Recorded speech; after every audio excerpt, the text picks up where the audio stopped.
Vamos falar de um personagem contemporâneo a Esdras e a Neemias. E o nome dele é Malaquias. Malaquias, o último livro do Antigo Testamento. Além de Malaquias, nós vamos falar também, nós vamos, na verdade, começar a falar, e vamos encerrar na próxima aula, vamos falar do período entre o Antigo e o Novo Testamento, que nós chamamos de silêncio profético. Vamos entender agora o momento, uma linha do tempo de que nós vamos estudar hoje. Então, veja nessa imagem.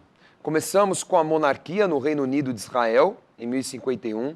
O reino vai ser dividido em 931 após Salomão, entre o reino do norte das 10 tribos, com Jeroboão, que foi destruído, o reino que foi destruído em 722 pelos assírios, e o reino do sul, que é o reino de Judá, que durou um pouquinho mais, foi destruído pela Babilônia. Jerusalém destruída em 586, foram levados ao cativeiro babilônico, e os persas dominam todo o Império Babilônico em 539, com o reinado de Ciro. Dali então vem o domínio persa sobre todo o Oriente Médio, incluindo a região de Israel, ali da Palestina, de Jerusalém. Nesse tempo aí que nós estamos estudando. Posteriormente, vai dar início ao tal do silêncio profético, 336 começa o domínio grego, com Alexandre o Grande. Dentro desse domínio grego nós vamos ter dois grandes impérios que nós vamos estudar. Daí vem o reinado Hasmoneu, que vem após a revolta dos Macabeus. Então, durante um século, os judeus vão reinar ali na Palestina. E aí vem o domínio romano a partir do ano 63, então, o Novo Testamento. Então, nós vemos que o último livro do Antigo Testamento ainda é da época do domínio persa. O domínio romano virá praticamente o período grego vai vir praticamente 100 anos depois de Malaquias. Vamos ver agora a dinastia dos imperadores persas para nos situarmos neste momento. Então, começou com Ciro. Ciro conquista a Babilônia em 539 e ele aprova o retorno dos judeus com Zorobabel em 538. Passam-se alguns reis e aí vem o reinado de Assuero. Lembrando que a história de Esther está dentro desse reinado. Mas foi com Artaxerxes que as coisas realmente aconteceram, o filho de Assuero. Ele autoriza o retorno de Esdras, que faz ali uma repaginação no templo, e o retorno de Neemias para a reconstrução dos muros de Jerusalém, como já estudamos. Bom, até aí o que nos importa, porque Malaquias está dentro desse período do domínio de Artaxerxes, o domínio medo-persa. Bom, a aula de hoje nós vamos começar falando sobre o livro de Malaquias. É um livro curto, um livro de 4 capítulos. Como eu falei, ele é contemporâneo a Neemias e a Esdras, no ano 432 até o ano 425. Alguns estudiosos falam que ele foi até o ano 400 a.C. A palavra Malaquias, no hebraico, significa mensageiro do Senhor. Vale lembrar que tudo que fala Ias no final lembra de Yahvé, Senhor.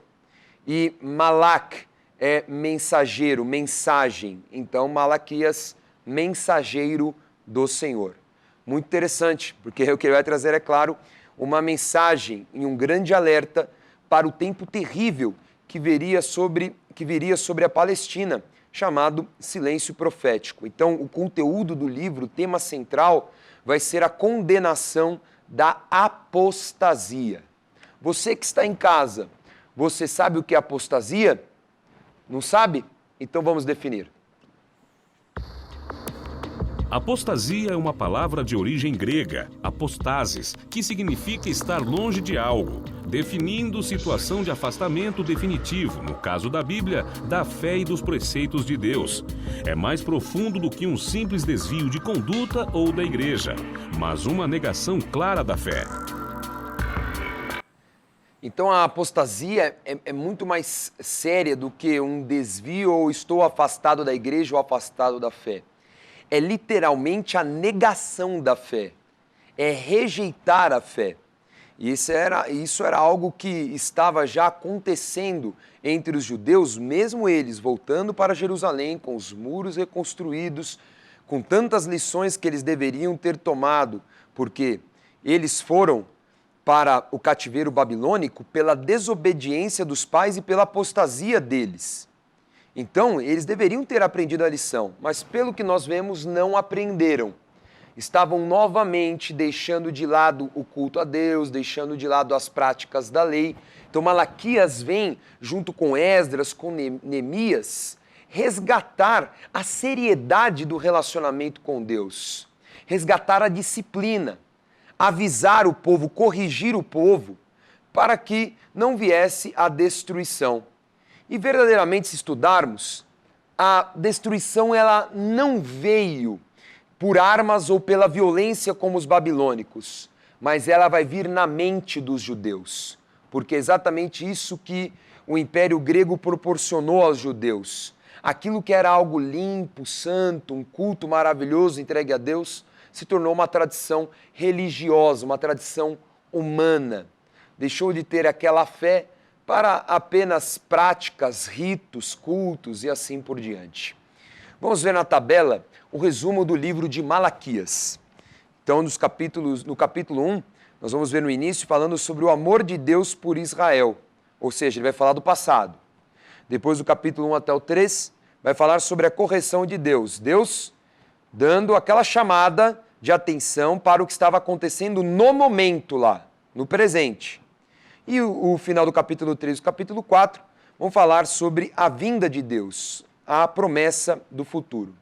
O que é interessante no livro de Malaquias é a linguagem, é a forma como ele escreveu o texto. É o que nós chamamos de dialética. Então, o que é dialética? É a arte de você dialogar construindo perguntas-respostas, perguntas-respostas. É como se fosse um texto com uma discussão. Então é interessante porque o profeta ele pergunta e ao mesmo tempo ele responde. Então a ideia dele é fazer você refletir, é criar muitas perguntas para que você pense, será que você está fazendo certo? Você acha correta a prática, por exemplo, como ele fala, do divórcio?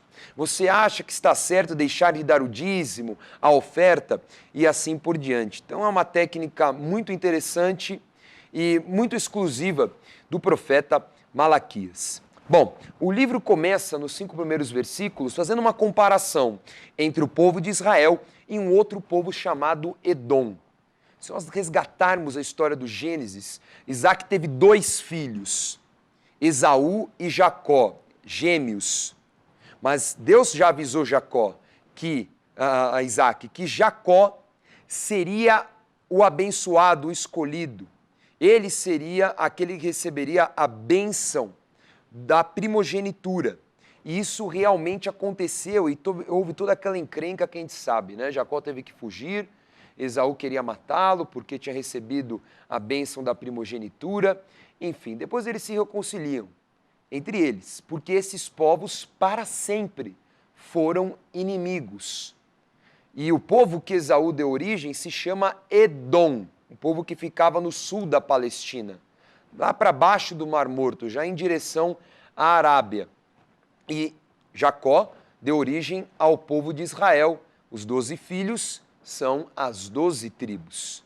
Então aqui começa já esse texto falando que Deus preferiu Jacó, Deus preferiu Israel e rejeitou a Edom.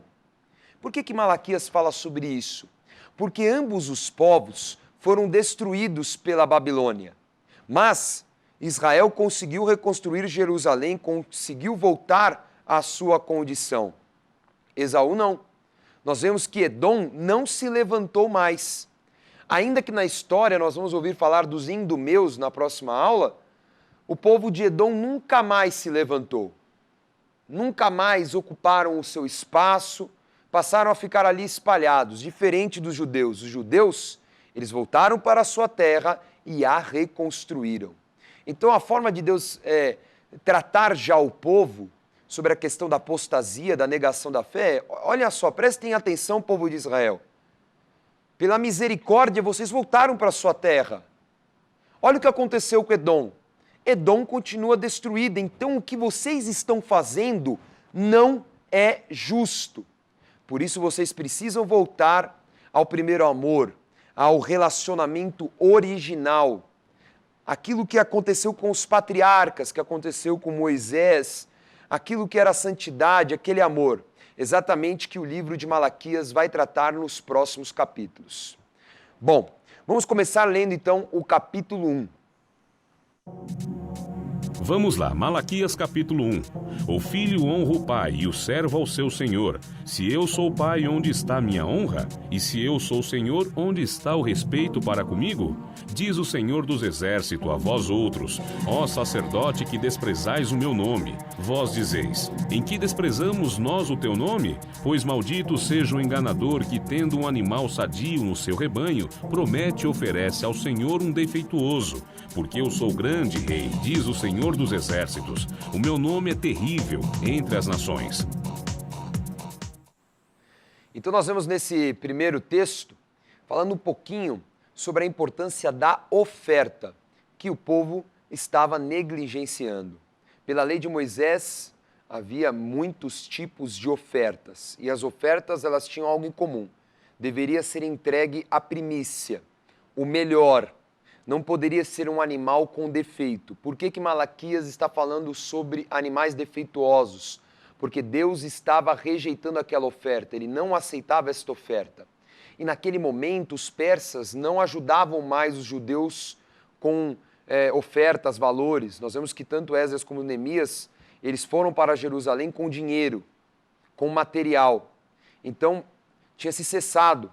O império já não enviava mais recurso para a oferta. Então era um momento muito difícil, um momento de aperto. E em virtude do momento de aperto, eles deixaram de dar a oferta. E isso estava desagradando a Deus. Deus não estava aceitando aquela oferta. Aliás, um ponto de comparação que Deus faz, ele fala assim, para o governador, para o imperador, vocês entregam o melhor. Agora, para mim, vocês entregam qualquer coisa. Isso vale muito para a nossa reflexão. No momento de aperto e de crise, o que você está entregando para Deus? Qualquer coisa? Será que você será aceito? Basta ver o exemplo de Caim e Abel. Abel entregou o melhor, Caim não, foi rejeitado. Nós temos que ter a consciência. Deus quer aquilo que é verdadeiramente parte do nosso sentimento, aquilo que é real. Não há alguma coisa falsa, alguma coisa que estou entregando o que dá ou o que sobra. Deus quer que realmente você entregue um presente a Ele. Esse é o sentido da oferta. Então, a primeira cutucada, que Malaquias já dá ali no povo é: voltem a dar ofertas decentemente. Vamos ver a próxima.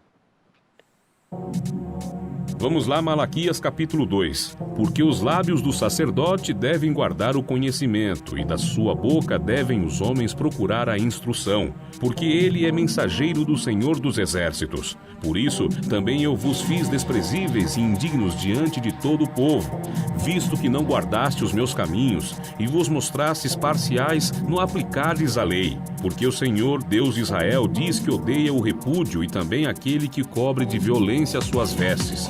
Diz o Senhor dos Exércitos, portanto, cuidai de vós mesmos e não sejais infiéis. Aqui Malaquias resgata o que o profeta Oséias tinha falado séculos antes, que o povo peca pela falta de conhecimento, porque o sacerdote não estava agindo de forma correta e não estava ensinando o povo. Então, ele fala aqui, olha, vocês estão desprezando o ensino, estão ensinando errado. E o povo está pecando por causa disso.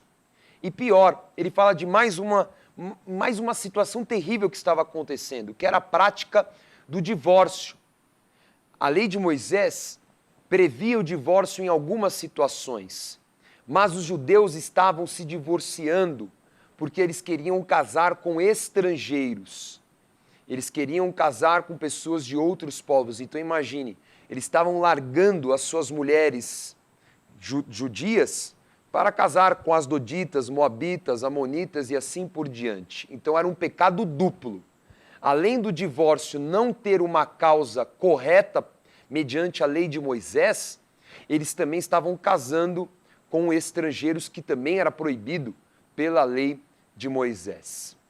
Vamos ver agora a próxima chamada de atenção de Malaquias. Vamos lá, Malaquias capítulo 3. Porque eu, o Senhor, não mudo. Roubará o homem a Deus? Todavia vós me roubais e dizeis: em que te roubamos? Nos dízimos e nas ofertas. Com maldição sois amaldiçoados, porque a mim me roubais, vós a nação toda. Trazei todos os dízimos à casa do tesouro, para que haja mantimento na minha casa, e provai-me nisto, diz o Senhor dos Exércitos, se eu não vos abrir as janelas do céu e não derramar sobre vós bênção sem medida. Por vossa causa, repreenderei o devorador, para que não vos consuma o fruto da terra. A vossa vide no campo não será estéril, diz o Senhor dos Exércitos. Então vereis outra vez a diferença entre o justo e o perverso, entre o que serve a Deus e o que não serve. Nós vemos agora Malaquias, diferente de Esdras, Neemias e outros profetas, comentando sobre uma lei muito específica que era a lei do dízimo. Então, como é que funcionava? Todas as tribos de Israel trabalhavam no campo, menos a tribo de Levi. Todas essas tribos que trabalhavam tinham que dar 10% da sua colheita, de tudo que eles conquistavam, para a tribo de Levi, que era a tribo que não tinha direito a trabalhar na terra. Então eles dependiam do recurso do dízimo, tanto para o sustento da família, como também para a prática dos cultos, das ofertas e assim por diante. Então, eles estavam num momento difícil financeiro, provável, e ainda por cima ficou pior, porque há uma entidade demoníaca que o dízimo tem poder a repreender, que é o devorador. Então, o que é o devorador? É um estado do gafanhoto em que ele traz grande destruição às colheitas. Ele pula, ele sai pulando e ele vai arrebentando, voando e pulando entre as plantas e vai devorando todas. É algo realmente absurdo. Ele usa esse exemplo do gafanhoto devorador para ilustrar o que acontece com a colheita. A pessoa vai lá, ela planta, ela trabalha, ela rega, ela espera crescer. Na hora que ela vai colher, vem um gafanhoto e destrói toda a plantação. Esse era um grande problema que acontecia na agricultura na época. E espiritualmente era o que acontecia com aqueles que não entregavam o dízimo. Então aqui Malaquias fala, vocês precisam voltar a entregar o dízimo para que o devorador seja repreendido, para que haja mantimento na casa do Senhor, para que as janelas do céu sejam abertas e para que eles também fossem diferenciados. O interessante é a forma agressiva como Malaquias fala. Ele fala assim, vocês estão roubando a Deus. Então, o que nós entendemos com isso? Roubar a Deus significa, estou tocando em algo que não pertence a mim. Já falamos sobre o dízimo em outras aulas, que o dízimo não é algo que pertence a você, o dízimo pertence ao Senhor. Há quem diga que está assistindo agora e assim, olha, o dízimo pertence ao Antigo Testamento, não pertence mais ao Novo Testamento. Só que isso é um engano, porque Jesus, ele não veio revogar a lei, ele não veio anular a lei de Moisés, ele veio cumprir, no sentido de, ele veio dar sentido completo à lei de Moisés, ele ainda falou que nada pode ser retirado da lei de Moisés. Então Jesus vem aperfeiçoar a lei. Tome cuidado com alguns ensinamentos hereges da palavra de Deus. Jesus não veio anular absolutamente nada, ele veio aperfeiçoar. As coisas mudaram, nós não entregamos mais o dízimo no templo, nós entregamos o dízimo na igreja, que é o templo nosso agora. Nós somos o templo do Espírito Santo de Deus. A igreja é a continuação do trabalho de Cristo. E a igreja também depende do dízimo, depende do mantimento. Talvez você tenha ouvido uma história, uma igreja que fechou, uma igreja que não funciona mais, um momento difícil financeiro de uma determinada igreja. Com certeza é porque muitas pessoas não são dizimistas, porque se fossem, não faltaria o mantimento. Então não deixe de ser um dizimista. Ouça atentamente aqui o que Malaquias fala. Você será diferenciado. Você vai, além de prosperar, comparado a qualquer outro ímpio, você vai ser diferente. Agora, Malaquias, além de tratar das questões das leis, enfim, exortar o povo, corrigir, ele também vai profetizar. Ele vai trazer a palavra profética sobre João Batista. É impressionante. Vamos ler. Continuando, Malaquias 13:4. Eis que eu envio o meu mensageiro que preparará o caminho diante de mim. De repente, virá ao seu templo o Senhor, a quem vós buscais, o anjo da aliança a quem vós desejais. Eis que ele vem, diz o Senhor dos exércitos. Mas quem poderá suportar o dia da sua vinda? E quem poderá subsistir quando ele aparecer?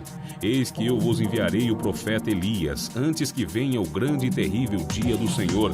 Ele converterá o coração dos pais aos filhos e o coração dos filhos aos seus pais, para que eu não venha e fira a terra com maldição.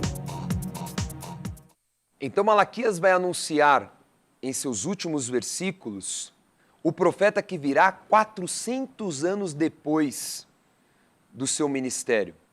Interessante, né? Depois de um silêncio profético terrível, nós vamos falar muito sobre João Batista na semana que vem, virá essa figura totalmente diferente na pegada de Elias, né? Elias, aquele cara que tinha a boca pesada, se vestia diferente. Nós vemos João Batista muito parecido.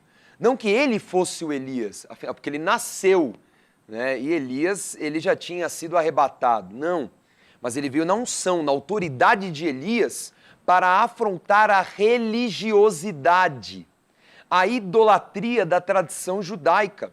Basicamente é isso. Assim como Elias, ele afrontou as tradições religiosas idólatras de Acabe e de Jezabel. Então fala que virá um homem que vai preparar o caminho do Messias. Vale entender que a expectativa de todos esses judeus que voltaram para Jerusalém era da vinda do Messias. Só que de vez eles estarem prontos, eles estavam dispersos. Já esperamos demais, depois de todo o cativeiro. Vamos relaxar aí, galera, porque o Messias está demorando. Mas a expectativa era o Messias. É uma grande confusão, não é? Por isso, 400 anos em que não teve um profeta em Israel. Mas vem depois João Batista. E ele sim vai inaugurar o reino de Deus. Ele vai preparar o caminho de Cristo. Mas isso fica para a próxima aula. Bom, acabando Malaquias, então ele encerra o livro profetizando sobre a vinda de João Batista, um dos primeiros personagens do Novo Testamento. Nós vamos ter um período muito complexo. Quer dizer, ele está e não está na Bíblia.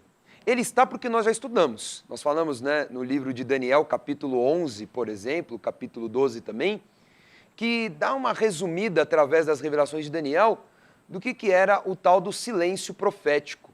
400 anos de história de Israel sem profetas, que vai mais ou menos do ano 400, mesmo a grosso modo, até o ano 0. É um tempo em que a Pérsia ela vai cair, virá o domínio da Grécia e depois o domínio romano. Vamos entender hoje bastante através de mapas, que facilita bastante a nossa conversa, sobre cada um destes domínios e os séculos em que eles estavam em seu auge. Vamos começar com o Império Persa. Então, o Império Persa, que tem as 3 principais cidades, você vê no mapa, que são as cidades de Suzã, e também nós temos a cidade de Ecbátana e Persépolis.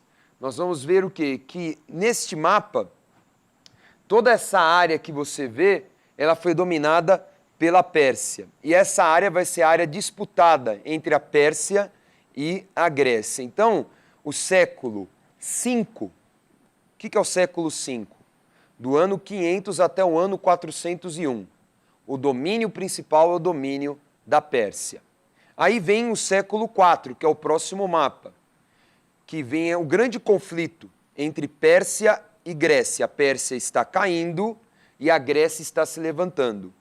E no ano especificamente 332 até 323, a Grécia vai estabelecer o domínio em toda essa área azul do mapa, através de um homem, um guerreiro, um general muito conhecido, muito especial, chamado Alexandre.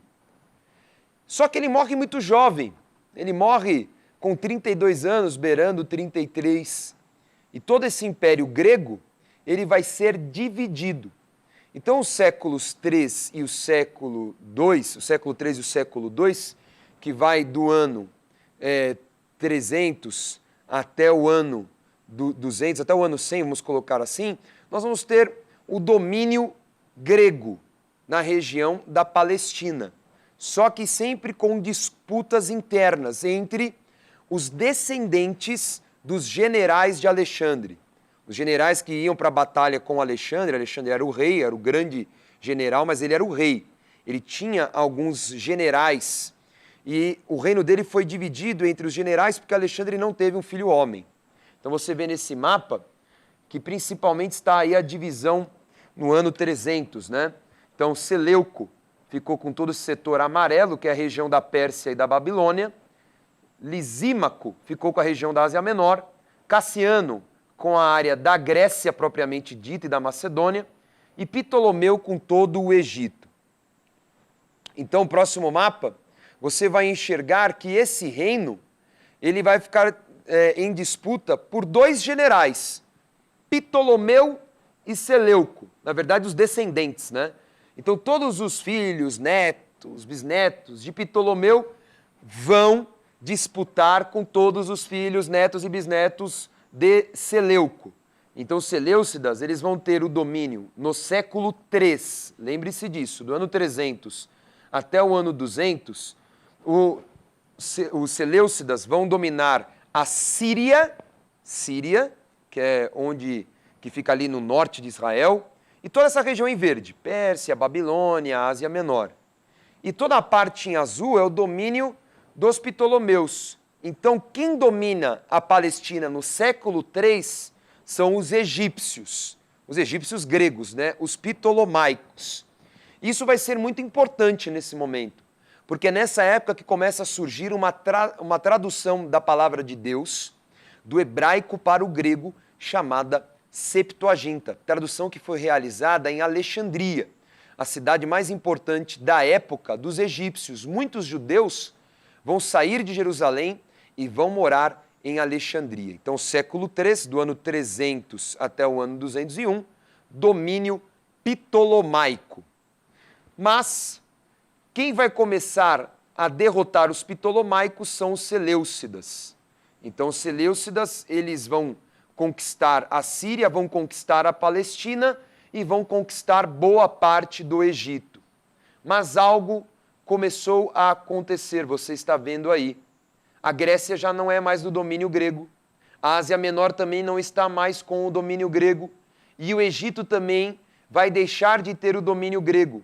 E o Império Seleucida vai diminuir muito, eu já vou te mostrar no próximo mapa. Por quê? Porque no século II está surgindo o Império Romano. Os romanos começaram a avançar ali da Itália em direção à Grécia, a conquistar também o norte da África e vão conquistar também o Egito. Então o domínio dos Ptolomeus praticamente vai acabar e vai permanecer esse pequeno domínio grego chamado Seleucida. Veja nesse mapa. Então, nós vamos ver os Seleucidas aí em verde, estão vendo? E os romanos já avançando em azul. Aí você fala, bispo, pelo que eu estou vendo, agora eles subiram para a Ásia Menor, mas a região da Pérsia e da Babilônia não está mais sob o domínio Seleucida no século II. O que aconteceu? Aconteceu uma revolta na Pérsia, dos partas. Vamos dizer assim, é um ramo dos persas, né? Uma família dos persas, que eles vão expulsar os gregos do território. Então vai dar início ali a um domínio persa. E os romanos nunca conquistaram a Pérsia, nunca conseguiram derrotar nem os partas e nem os sassânidas. Vamos falar isso mais para frente, que os sassânidas vão ser assim, o pré-islamismo, é o que vai dar origem no futuro aos povos islâmicos. Então é muito interessante, né, que os romanos não conseguiram mais conquistar esse território que foi da Pérsia, que foi da Grécia, desses grandes impérios.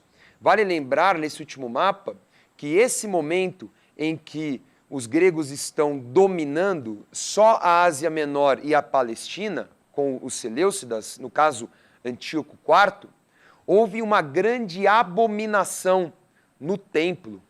Então, no ano 167 aproximadamente, o rei Antíoco IV, ele entra ali na região de Jerusalém com muito ódio no coração, porque ele tinha sofrido derrota para os romanos no Egito. Então ele começa a ser empurrado pelos romanos em direção à Síria.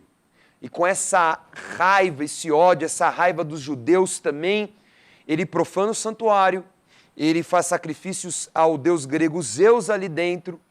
Todas as pessoas que praticam circuncisão, ele manda a pena de morte. Enfim, ele impede de toda forma possível que os judeus continuem prestando cultos a Deus. Mas não vai durar muito tempo.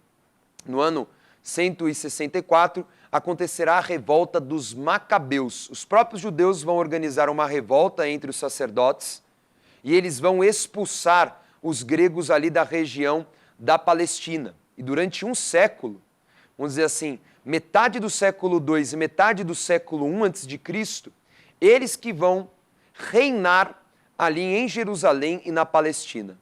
Até vir um conflito interno entre as famílias sacerdotais dos Hasmoneus, os descendentes dos Macabeus. E esse conflito vão colocar os romanos no meio, os romanos vão aproveitar e vão dominar toda a Palestina e aí dar origem ao Novo Testamento. Perfeito? Então, historicamente e geograficamente, falamos já sobre o silêncio profético.